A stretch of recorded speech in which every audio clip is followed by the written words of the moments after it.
Duck Season is an odd duck of a game. It's a nostalgic trip back to a simpler time where playing video games was all you had to do. The game starts off in your living room, which is exactly how you left it as an adolescent gamer in the 80s. Like in real life, almost everything can be touched and interacted with. And in many ways, it does feel like real life. Magazines can be read, the covers at least. Food can be eaten, VHSs can be watched, and games can be played. Cartridges can even be blown into. Honey, have you seen the knife? You mean this one? The world feels alive with interactivity. It's the kind of thing that draws people to Bethesda games, and it's the kind of thing that makes you forget you're wearing a VR headset, which is kind of the point of virtual reality. Just be careful when playing with a ceiling fan that there's not a real one above you.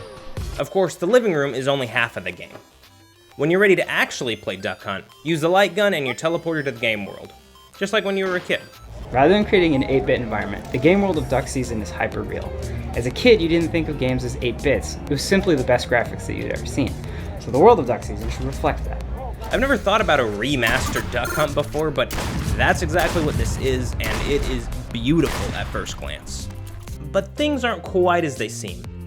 When looking around, the picturesque atmosphere quickly starts to show its seams. The bushes become props, and the sky becomes a painting. It all starts to look like a stage, and as you turn further, you see the inside of your television, and then eventually, yourself. I'm sure there's some kind of meta commentary to be made here about controlling a character who is controlling a character, and for a fourth wall break to reveal and acknowledge that controlling character, but to me, it's all just kind of unsettling. Kinda like the dog. It's obviously not the dog we all remember from Duck Hunt. It's humanoid, but it kinda reminds me more of a creepy animatronic like Chuck E. Cheese or Five Nights at Freddy's. The dog gives off this weird vibe, like it's familiar, but it's also so different that it plummets straight into the uncanny valley. Hey, are you smoking a cigarette? Oh, hey, yeah, let's just forget that happened. So what about the actual duck hunting? Well, it's just like you would imagine Duck Hunt to be in virtual reality, just slightly more complicated. The gun has to be pumped and reloaded, which gives a surprising amount of strategy to such a straightforward concept.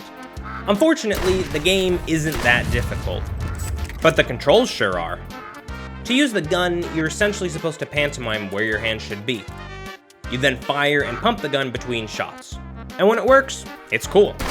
To rapidly kill birds feels like it takes some level of skill, and it's rewarding in itself. The problem is that my grip is not consistently accurate. Oftentimes my hands aren't aligned perfectly, and it ruins everything. I just can't pump the gun, and so I flail my hand out of desperation hoping it will catch on the gun, but then it never does. It really takes away from the gameplay, and it doesn't need to.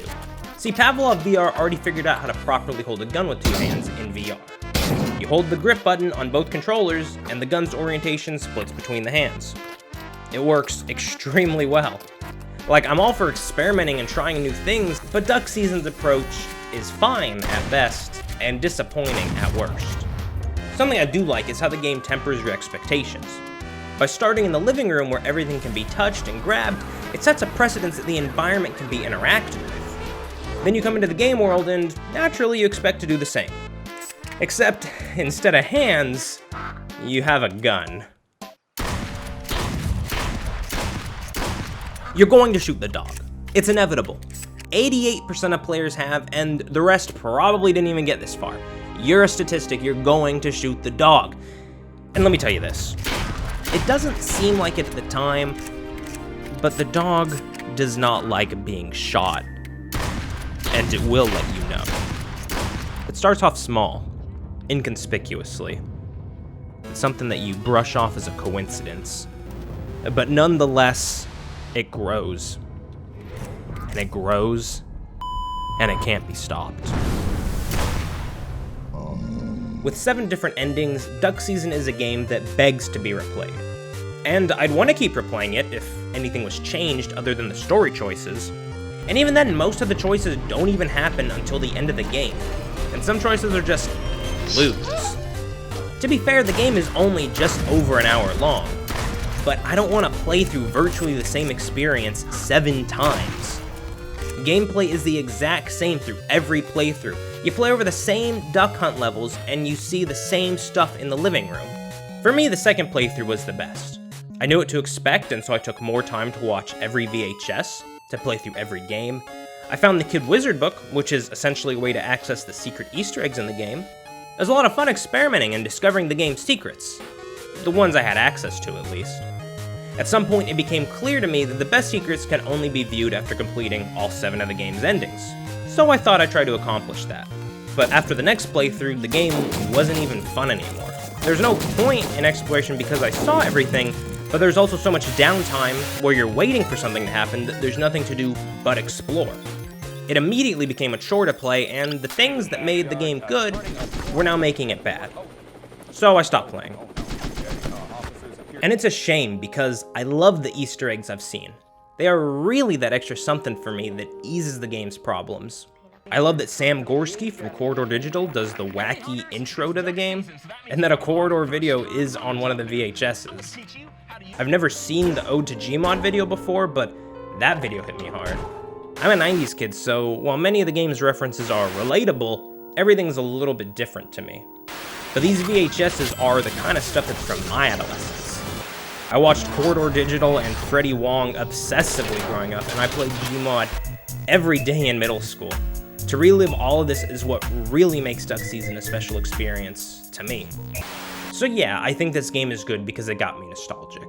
It's definitely getting bonus points for that. However, I do believe that Duck Season is a fantastic game on its own, and it doesn't need to lean on nostalgia to be enjoyed.